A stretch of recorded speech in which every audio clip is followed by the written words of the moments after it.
지금 전 세계는 K푸드 열풍으로 뜨겁습니다. 해외 마트라면 코너에서 한국 라면이 차지하는 공간이 점점 넓어지고 소셜미디어에서는 K라면 챌린지가 유행하고 있습니다. 심지어 일반 라면 가격의 6배에 달하는 프리미엄 K라면은 출시되자마자 품절 대란을 일으키고 재입고 알림을 받기 위해 소비자들이 줄을 서는 현상까지 벌어지고 있죠. 왜 세계인들은 한국 음식에 열광할까요? 취향을 저격하는 다양한 맛, 유기농 재료와 천연 조미료를 활용한 건강한 이미지, SNS에서 공유되는 화려한 비주얼까지. 마이너스 한국 라면은 이제 전 세계 식품 시장의 새로운 프리미엄 카테고리로 자리 잡았습니다. 그런데 이런 글로벌 트렌드 속에서도 K푸드의 진정한 가치는 화려한 포장이나 트렌디한 마케팅이 아닌 그 안에 담긴 따뜻한 이야기와 정서적 연결에 있을지도 모릅니다. 베를린의 한 쉐어하우스에 살고 있는 소피 르블랑의 이야기가 바로 그것을 보여줍니다. 안녕하세요. 저는 소피 르블랑입니다. 25살 독일 베를린에서 유학 중인 프랑스 학생이에요. 파리에서 온 소피는 언어학을 전공하며 독일 문학을 부전공으로 공부하고 있습니다. 베를린에 온 지 2년, 그녀에게 유학 생활은 언제나 고단했습니다. 특히 매일 밤 혼자 식탁에 앉아 끼니를 때우는 시간이 가장 외롭고 고향이 그리웠습니다. 사실 SNS에서는 항상 K푸드 트렌드를 지켜보고 있었어요. 친구들 피드에는 화려한 한국 음식 사진들이 가득했거든요. 불고기, 비빔밥, 떡볶이. 모두 너무 맛있어 보였죠. 하지만 베를린에서 홀로 삶을 살아가는 저에게는 그저 화면 속 다른 세계의 이야기였죠. 2023년 9월, 가을이 막 시작된 어느 날이었습니다. 그날도 소피의 밥은 넘어가지 않았습니다. 베를린의 늦은 오후, 그녀는 지친 몸을 이끌고 집으로 돌아왔습니다. 가을비가 내리는 창밖은 어둠이 짙게 깔리기 시작했고 소피의 마음도 그만큼 무거웠습니다. 독일어 수업에서 발표가 있었던 그날, 그녀는 준비한 내용의 절반도 제대로 전달하지 못했습니다. 교수님의 질문에 답하지 못하고 얼굴만 붉어졌고 옆자리 독일 학생들의 작은 웃음소리가 귓가에 맴돌았습니다. 2년이나 지났는데 아직도 이 정도라니. 식탁 위엔 식은 토스트 반쪽이 놓여 있었고 냉장고 속 음식들은 그 어느 것도 입맛을 돋우지 못했습니다. 소피는 휴대폰을 집어들었습니다. 인스타그램에는 여전히 화려한 음식 사진들이 가득했습니다. 특히 요즘은 친구들마저 한국 음식 사진을 올리기 시작했습니다. 해시태그 K라면 챌린지 해시태그와 함께요. 이게 그렇게 맛있을까? 소피는 화려한 토핑이 올라간 라면 사진을 보며 중얼거렸습니다. 그렇게 SNS를 보던 그녀의 눈에 눈물이 고였습니다. 아무도 보지 않는 자신의 방에서 그녀는 조용히 흐느꼈습니다. 고향이 그립고 친구들이 그립고 무엇보다 자신감이 그리웠습니다. 그때 문 두드리는 소리가 들렸습니다. 저기, 괜찮으세요? 소피는 황급히 눈물을 닦았습니다. 문 밖에는 같은 쉐어하우스에 살던 한국 유학생 민준이 서 있었습니다. 그들은 인사를 나누는 정도였고 깊은 대화를 나눈 적은 없었습니다. 네, 괜찮아요. 소피는 겨우 대답했습니다. 민주는 잠시 망설이더니 말했습니다. 오늘은 라면 끓일 건데 같이 드실래요? 혼자 먹기 너무 많거든요. 소피는 머뭇거렸습니다.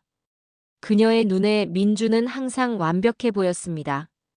베를린 공대에서 건축을 전공하며 유창한 독일어로 수업에서 발표하고 교수님들의 인정을 받고 심지어 독일 친구들도 많았습니다.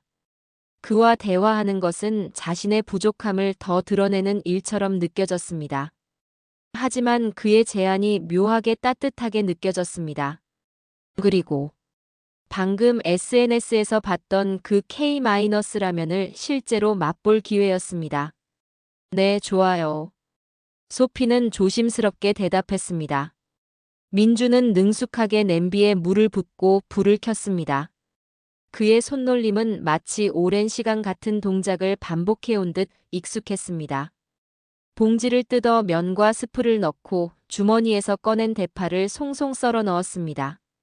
SNS에서 봤던 라면과는 달라 보이네요. 소피가 조심스럽게 말했습니다. 민주는 웃음을 지었습니다. 아, 그건 인스타그램용 라면이에요. 실제 한국 사람들은 집에서 이렇게 간단하게 끓여 먹어요. 화려한 토핑은 주로 레스토랑이나 사진 찍을 때나 하는 거죠. 소피는 놀랐습니다. 그녀가 알던 K-푸드는 항상 화려하고 완벽한 모습이었는데 민준이 만드는 라면은 소박하면서도 정겹게 보였습니다. 곧 부엌엔 매콤하면서도 구수한 향이 가득 퍼졌고 소피의 호기심을 자극했습니다. 민주는 냉장고에서 작은 통을 꺼내 놓았습니다. 이건 김치예요. 한국에선 라면이랑 꼭 같이 먹어요. 소피는 조심스럽게 한 조각 김치를 입에 넣었다가 갑자기 얼굴이 붉어지며 기침을 했습니다. 물을 급하게 들이켰습니다. 괜찮아요? 민준이 걱정스럽게 물었습니다. 너무 매워요. 소피는 눈물을 글썽이며 말했습니다. 프랑스 음식에는 이런 맛이 없어요. 민주는 당황한 표정을 지었습니다. 아, 미안해요. 김치가 외국인에게는 처음에 좀 강할 수 있어요. 괜히 권했네요. 소피는 손사래를 쳤습니다. 아니에요. 전 새로운 음식을 시도하는 걸 좋아해요. 그냥 적응이 필요할 뿐이에요. 사실 소피는 속으로 이 강렬한 맛이 그다지 마음에 들지 않았습니다. SNS에서 본 화려한 K-푸드 사진과는 달리 실제 맛은 너무 자극적이었습니다. 하지만 민준의 기대에 찬 표정을 보니 솔직하게 말할 수 없었습니다. 프랑스에서는 음식이 어때요? 민준이 물었습니다. 프랑스는 요리의 나라로 유명하잖아요. 소피는 자신의 문화에 대해 이야기하며 조금씩 긴장을 풀었습니다. 프랑스에서는 음식을 예술로 봐요. 각 재료의 본연의 맛을 살리는 게 중요하죠. 그리고 식사 시간은 정말 중요해요. 가족이나 친구들과 함께 오랜 시간 이야기하며 음식을 즐기는 문화예요. 한국도 비슷해요. 민준이 대답했습니다. 다만 우리는 여러 반찬을 한 번에 내놓고 다 같이 나눠 먹는 방식이에요. 개인 접시보다는 중앙에 놓인 음식을 함께 먹는 거죠. 소피는 한국과 프랑스의 음식 문화가 이렇게 다르면서도 공통점이 있다는 사실이 흥미로웠습니다. 민주는 라면을 2개의 그릇에 나눠 담았습니다. 소피는 조심스럽게 라면을 한 입 먹었습니다. 김치와 달리 라면의 맛은 묘하게 편안했습니다. 얼큰하면서도 구수한 국물, 쫄깃한 면발.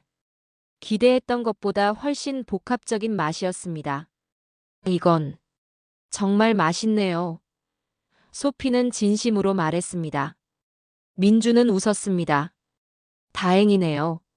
사실 라면은 한국인에게 특별한 음식이에요. 단순한 인스턴트 식품이 아니라 위로 음식이죠. 위로 음식이요? 네, 힘든 날, 지친 날, 외로운 날. 라면은 항상 우리와 함께 했어요. 대학생 때 시험 기간에 밤새 공부하며 먹던 라면, 비 오는 날 창가에서 먹던 라면. 그 맛은 단순한 맛 이상의 기억과 감정을 담고 있죠. 소피는 그 말에 깊이 공감했습니다. 프랑스에서도 마들렌과 같은 음식은 단순한 과자가 아니라 어린 시절의 기억과 향수를 불러일으키는 매개체였으니까요. 라면을 먹으며 두 사람은 자연스레 대화를 나누게 되었습니다. 처음에는 조심스럽게 시작된 대화가 점차 깊어졌습니다. 민준 씨는 독일어를 정말 잘하시네요. 학교에서도 다들 칭찬하더라고요. 소피가 말했습니다. 민준의 표정이 묘하게 변했습니다. 그는 잠시 망설이더니 솔직하게 말했습니다. 사실, 저도 처음엔 정말 힘들었어요. 독일어를 전혀 못해서 버스 노선도 제대로 못 찾았죠. 한 번은 수업 발표 때 너무 긴장해서 준비한 내용을 전부 까먹고 교실에서 도망치듯 나왔어요. 정말요? 지금은 독일어를 너무 잘하시는데. 소피는 놀랐습니다. 민주는 쓴웃음을 지었습니다. 9개월 동안 매일 5시간씩 공부했어요. 그리고 사실 여전히 완벽하지 않아요. 제 발음이 이상하다고 놀림 받을 때도 있고요. 소피는 충격을 받았습니다. 항상 자신감 넘치고 완벽해 보이던 민준도 그런 어려움을 겪었다니. 그녀는 묘한 위로를 느꼈습니다. 왜 저한테 이런 이야기를 해주시는 거예요? 소피가 물었습니다. 민주는 잠시 생각에 잠겼습니다. 어제 밤늦게 부엌에서 혼자 울고 계시는 걸 봤거든요. 방해하고 싶지 않아서 그냥 지나쳤는데. 제가 처음 왔을 때 그런 적이 많았어요. 누군가 저에게 말 한마디라도 걸어줬으면 하고 바랐죠. 소피는 얼굴이 붉어졌습니다. 아무도 모르게 울었다고 생각했는데 누군가 봤다니 부끄러웠습니다. 하지만 동시에 민준의 솔직함과 배려에 마음이 따뜻해졌습니다. 그날 이후 소피와 민준은 일주일에 한두 번씩 함께 저녁을 먹게 되었습니다. 때로는 라면, 때로는 민준이 도전하는 다른 한국 요리, 가끔은 소피가 만드는 간단한 프랑스 요리. 2023년 10월의 어느 저녁, 민준은 한국마트에서 사온 재료들로 김치찌개를 만들었습니다. 소피는 처음 김치를 먹었을 때와 달리 이제 그 맛에 조금씩 익숙해지고 있었습니다. 조금씩 한국 음식에 적응하고 있나 봐요. 민준이 웃으며 말했습니다. 네, 이상하게도 처음에는 너무 강렬했는데 이제는 그 맛이 생각나요. 소피가 답했습니다. 음식은 그런 거예요. 처음에는 낯설어도 점차 그 맛의 이야기와 기억이 더해지면 특별해지죠. 그날 밤 소피는 용기를 내어 민준에게 물었습니다. 저도 한국마트에 한번 가보고 싶어요. 같이 가주실 수 있을까요? 민준의 눈이 반짝였습니다. 물론이죠. 주말에 같이 가요. 주말, 두 사람은 베를린 북부에 위치한 한국마트를 찾았습니다. 소피에게 그곳은 완전히 새로운 세계였습니다. 낯선 한글로 가득한 제품들, 다양한 색과 모양의 식재료들, 그리고 익숙하지 않은 향신료의 향기. 어떻게 이 모든 것을 구분하는 거예요? 소피는 당황스러워했습니다. 민주는 인내심을 가지고 하나하나 설명해 주었습니다. 다양한 종류의 라면과 그 특징, 반찬의 종류, 양념의 사용법까지. 소피는 메모장에 열심히 기록했습니다. 저기 있는 건 떡볶이 떡이에요. 매콤달콤한 한국 대표 간식이죠. 그리고 저건 고추장. 한국 요리의 기본 양념이에요. 오, 이것도 꼭 써보세요. 불고기 양념이에요. 소고기에 발라서 구우면 정말 맛있어요. 제가 혼자서도 라면을 끓여볼 수 있을까요? 소피가 물었습니다. 물론이죠. 사실 라면은 정말 간단해요. 하지만 첫 도전은 제가 옆에서 도와드릴게요. 그들은 몇 가지 라면과 간단한 반찬, 그리고 소피가 특별히 관심을 보인 고추장을 샀습니다. 집으로 돌아오는 길, 소피는 이상한 설렘을 느꼈습니다. 마치 새로운 세계의 문을 열어본 듯한 느낌이었습니다. 자신감을 얻은 소피는 며칠 후 민준이 도서관에 간 사이에 직접 라면을 끓여보기로 했습니다. 그녀는 민준이 알려준 대로 물을 끓이고 면과 스프를 넣었습니다. 하지만 무언가 부족하다고 느꼈습니다. 아, 고추장을 조금 넣으면 더 맛있을 것 같은데. 소피는 한국마트에서 산 고추장을 한 스푼 라면에 넣었습니다. 그 순간 라면의 색이 급격히 빨개지며 매운 향이 강하게 퍼졌습니다. 이게 맞나? 소피는 의심스러웠지만 용기를 내어 한 입 먹었습니다. 아, 그녀는 입에서 불이 난 것 같은 느낌에 물을 벌컥벌컥 마셨습니다. 라면은 너무 매워서 도저히 먹을 수 없었습니다. 그날 저녁 민준이 돌아왔을 때 소피는 자신의 실패담을 웃으며 들려주었습니다. 고추장을 라면에 넣다니 정말 대단한 도전이네요. 민준도 함께 웃었습니다. 고추장은 보통 비빔면이나 다른 요리에 넣어요. 라면에는 좀. 정말 창피해요. 완전 초보처럼 굴었네요. 소피가 얼굴을 붉혔습니다. 전혀요. 제가 프랑스에 가면 분명 더 큰 실수를 할 거예요. 한 번은 독일 식당에서 메뉴를 잘못 읽고 돼지고기를 주문했는데 알고 보니 내장 요리였어요. 정말 당황스러웠죠. 두 사람은 서로의 음식 실수담을 나누며 한바탕 웃었습니다. 그리고 민주는 다시 한번 소피에게 올바른 라면 끓이는 법을 가르쳐 주었습니다. 2023년 11월이 되자 베를린은 더욱 추워졌습니다.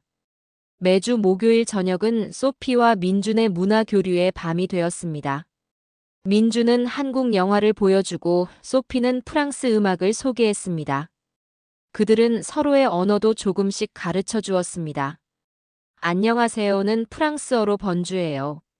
소피가 말했습니다. 봉주르, 민준이 따라했습니다. 그리고 안녕하세요는 한국어로. 그냥 안녕하세요죠. 두 사람은 웃음을 터뜨렸습니다. 그러나 그들의 우정이 깊어질수록 예상치 못한 문제도 생겼습니다. 쉐어하우스의 다른 룸메이트들, 특히 독일인 토마스와 이탈리아인 마르코는 소피와 민준의 친밀한 관계에 미묘한 반응을 보이기 시작했습니다. 어느 저녁 소피는 부엌에서 토마스와 마르코가 자신에 대해 수군거리는 소리를 우연히 들었습니다. 소피가 요즘 완전히 변했어. 항상 그 한국 음식만 먹고 SNS에도 그것만 올리고 마치 한국인이 된 것 같아. 토마스가 말했습니다. 그러게. 라면 거리 되어버렸어. 이제 우리와는 거의 대화도 안 하더라. 마르코가 답했습니다. 소피는 가슴이 아팠습니다. 자신이 단지 새로운 문화에 관심을 갖고 있을 뿐인데 그것이 다른 사람들에게는 자신이 변했다고 비춰진다니 상처였습니다. 그날 밤 소피는 민준에게 이 이야기를 털어놓았습니다. 사람들이 나를 라면 거리라고 부르며 뒤에서 비웃는데 소피는 눈물을 글썽이며 말했습니다. 내가 한국 문화에 너무 심취해 있다고. 민준은 당황했습니다. 정말요? 그냥 음식을 좋아하는 건데 그게 뭐가 문제죠? 사람들은 이해하지 못하는 것을 두려워해요. 소피는 한숨을 쉬었습니다. 어쩌면 우리가 함께 시간을 보내는 걸 좀 줄여야 할지도 몰라요. 소피의 말에 민준의 표정이 어두워졌습니다. 그는 잠시 생각에 잠겼다가 말했습니다. 제가 당신에게 강요하고 있었나요? 한국 문화나 음식을. 소피는 놀라서 고개를 저었습니다. 아니요. 전혀요. 저는 정말 즐겁게 배우고 있어요. 사실, 저도 처음에는 걱정이 있었어요. 민준이 조심스럽게 말했습니다. 제가 너무 한국 것만 고집하면 여기서 적응하지 못할까 봐요. 그래서 일부러 독일 음식만 먹고 독일 친구들만 사귀려고 했죠. 하지만 그건 제가 아니었어요. 결국 행복하지 않았고 더 외로웠죠. 소피는 민준의 말에 깊이 공감했습니다. 새로운 문화에 적응하는 과정에서 자신의 정체성을 잃는 것에 대한 두려움. 그것은 모든 유학생이 겪는 고민이었습니다. 가끔 저는 제가 문화적 전유를 하고 있는 건 아닌지 걱정돼요. 소피가 말했습니다.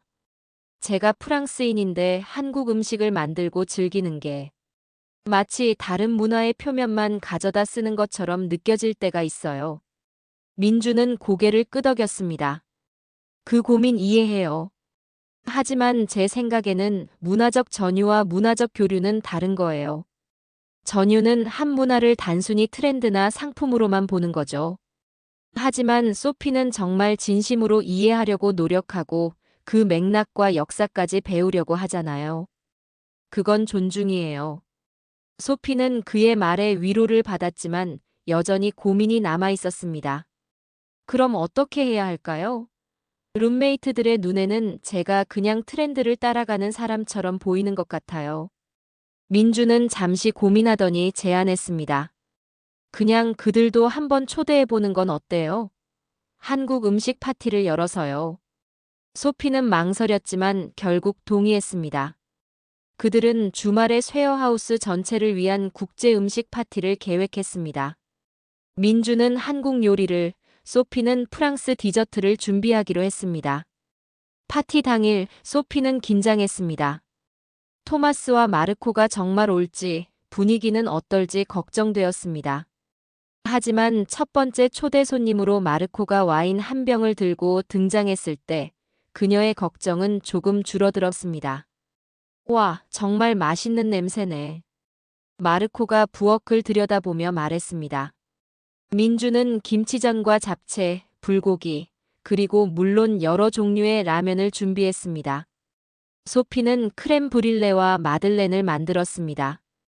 토마스도 마침내 도착했고 자신의 고향인 바이엘은 지방의 소시지를 가져왔습니다. 처음에는 어색했지만 음식을 나누며 대화가 시작되었습니다. 이게 바로 SNS에서 봤던 그 K-라면이구나. 왜 전 세계가 열광하는지 이제 알겠어. 마르코가 라면을 맛보며 말했습니다. 이 불고기도 정말 맛있네. 고기가 이렇게 부드러울 수가 있구나. 토마스가 말을 이었습니다. 솔직히 말하면 너희 둘이 항상 같이 있으니까 조금 소외감을 느꼈어. 토마스가 솔직하게 말했습니다. 마치 비밀 클럽이 생긴 것 같았거든. 소피는 놀랐습니다. 정말 그런 의도는 전혀 없었어요. 그냥 처음으로 베를린에서 편안함을 느끼게 해준 사람을 만났을 뿐이에요. 이해해. 나도 처음 독일에 왔을 때 이탈리아 커뮤니티에만 의지했으니까. 마르코가 고개를 끄덕였습니다. 하지만 이렇게 다 같이 모이니 훨씬 좋네. 그 파티 이후 쉐어하우스의 분위기는 완전히 바뀌었습니다.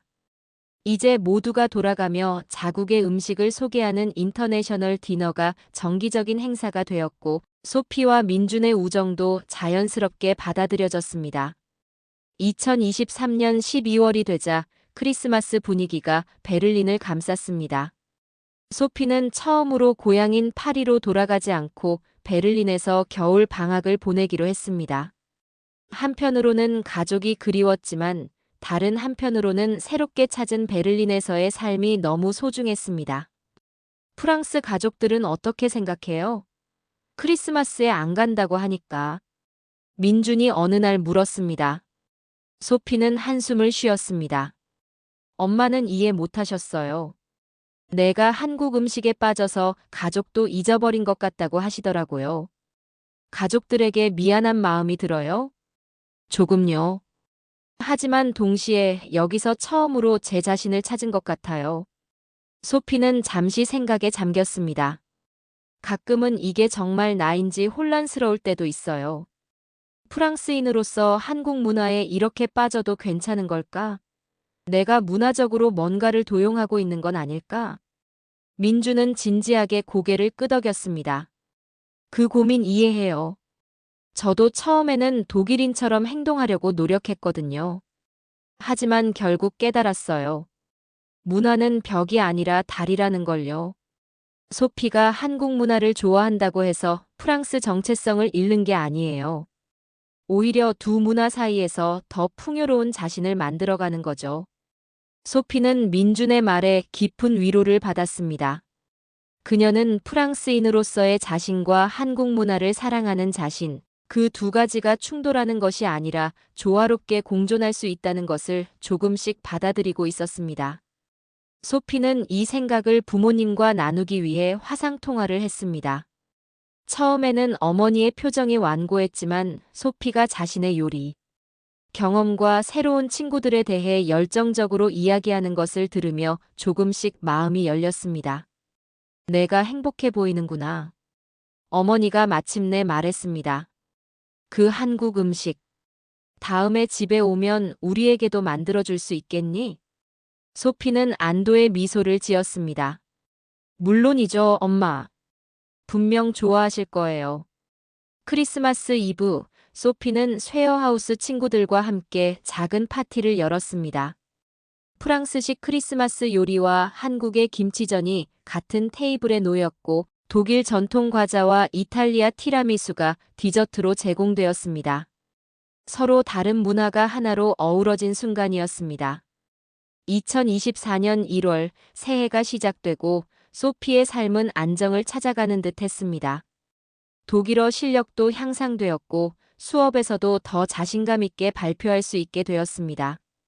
그녀는 SNS에 한국 음식을 만드는 과정과 베를린에서의 일상을 공유하기 시작했고 의외로 많은 사람들이 관심을 보였습니다. 그러던 어느 날 민준이 예상치 못한 소식을 전했습니다. 졸업이 6개월 앞으로 당겨졌어요. 지도 교수님이 한국의 프로젝트에 저를 추천해 주셨거든요. 소피는 충격을 받았습니다. 민준과의 시간이 이렇게 빨리 끝날 거라고 예상하지 못했습니다. 그래요. 축하해요.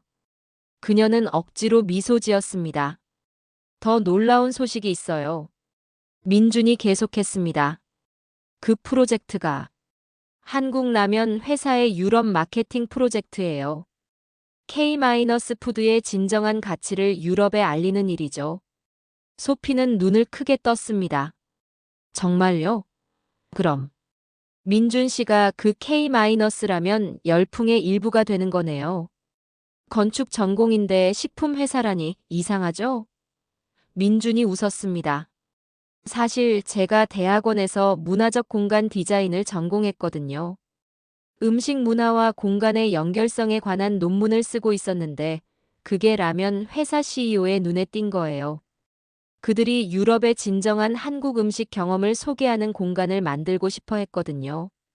민주는 쑥스러운 표정을 지었습니다. 네, 아이러니하죠? 제가 좋아하는 소박한 라면 문화가 세계적인 트렌드가 되었으니까요. 솔직히 복잡한 감정이에요. 한편으로는 우리 문화가 인정받는 것 같아 기쁘지만 다른 한편으로는 그것이 단순한 트렌드로 소비되는 것 같아 아쉽기도 해요. 소피는 깊이 공감했습니다. 그녀 역시 SNS에서 보이는 화려한 K-푸드와 실제 민중과 나눈 소박한 라면의 경험 사이에 괴리를 느꼈으니까요.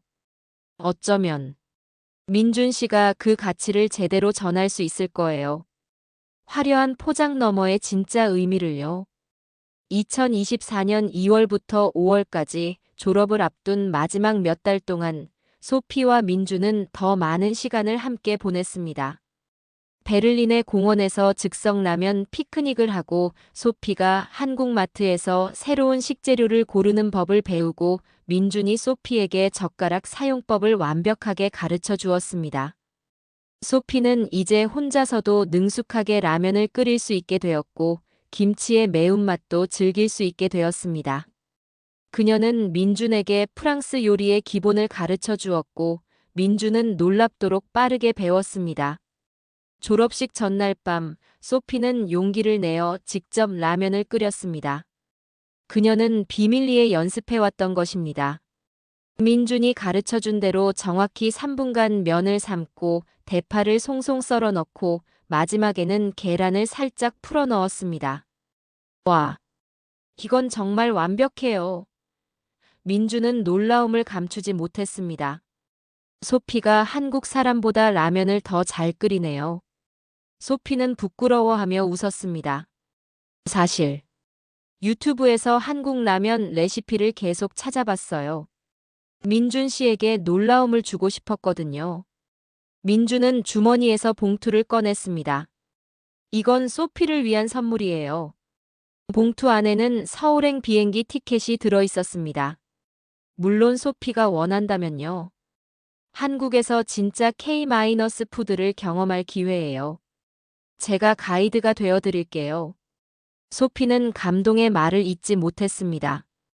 단순한 라면 한 그릇으로 시작된 우정이 이제 국경을 넘어 이어질 예정이었습니다. 그리고 민준이 조심스럽게 덧붙였습니다. 사실 제가 맡게 될 프로젝트에 소피의 도움이 필요해요. 소피의 SNS 콘텐츠를 봤어요. 소피는 진정성 있게 한국 음식 문화를 전달하고 있어요. 유럽인의 시각으로 한국 음식을 경험하고 해석하는 방식이 정말 특별해요. 우리 회사의 마케팅 컨설턴트로 함께 일해볼 생각 없으세요? 소피는 눈을 크게 떴습니다. 자신의 취미가 이렇게 직업적 기회로 이어질 거라고는 전혀 예상하지 못했습니다. 2024년 8월, 소피는 처음으로 한국을 방문했습니다. 인천공항에 도착했을 때 민준이 환한 미소로 그녀를 맞이했습니다. 드디어 진짜 한국에 오셨네요. 서울의 거리는 소피가 상상했던 것보다 훨씬 더 활기차고 현대적이었습니다. 그녀는 민준의 안내로 전통시장을 방문하고 골목골목에 숨어있는 작은 식당들을 탐험했습니다. SNS에서 볼 수 있는 한국 음식은 빙산의 일각이에요. 민준이 설명했습니다. 진짜 한국 음식 문화는 이런 작은 가게들, 가정식 음식, 그리고 사람들이 음식을 나누는 방식에 있어요. 소피는 매일 새로운 음식을 경험하며 일기를 썼습니다. 삼겹살, 순두부찌개, 비빔밥, 떡볶이, 전통 한과까지. 그녀는 SNS에 이 경험을 진솔하게 공유했고, 팔로워들은 그녀의 이야기에 열광했습니다. 민준의 어머니는 소피를 자신의 집으로 초대해 김치 담그는 법을 가르쳐 주었습니다. 우리 아들이 많이 말했어요. 당신 덕분에 베를린에서 외롭지 않았대요. 소피는 놀랐습니다. 자신이 위로를 받았다고 생각했는데 알고 보니 민준도 그녀에게 위로를 받고 있었던 것입니다.